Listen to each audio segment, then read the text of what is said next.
ఒక్కొక్క దేశాలకు సంబంధించిన సంక్షోభాలు ఎట్టుంటాయో మనం ఈ మధ్యకాలంలో మన కళ్ళెదురుగుండా చూసాం. ఏదో 5 ఏళ్ల క్రితం కాదు, ఈ 5 ఏళ్లలో శ్రీలంకలో ఎట్లాంటి అల్లకల్లోలం జరిగింది.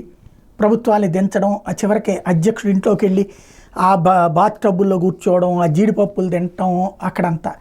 తర్వాత బంగ్లాదేశ్లో చూసాం, జాకెట్లు లంగాలు కూడా తీసుకు తిరిగినటువంటి వ్యవహారాలు చూసాం.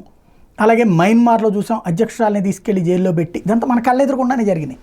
ఇప్పుడు వాటన్నిటికీ కూడా భారత రక్షణ అంటే భారత్ వాళ్ళతో శత్రుత్వం పెట్టుకోలేదు, మన పొరుగును ఉంటాయి కాబట్టి అది వాళ్ళ అంతర్గత వ్యవహారం అని వదిలేసింది.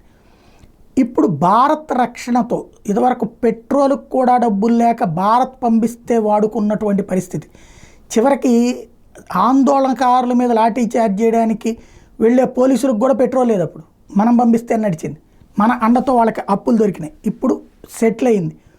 తాజాగా కొత్త ఎన్నికలు జరగబోతున్నాయి. ఇంకో 2 ఏళ్ల తర్వాత ఎన్నికలు జరగబోతున్నాయి. ఏదైతే రాజపక్సే టీంకి సంబంధించినటువంటి వ్యవహారం నడవబోతోంది. ఓవరాల్గా ఇక మళ్ళీ శ్రీలంకలో పరిస్థితి ఎట్లా మారుతుందో చూడాలి.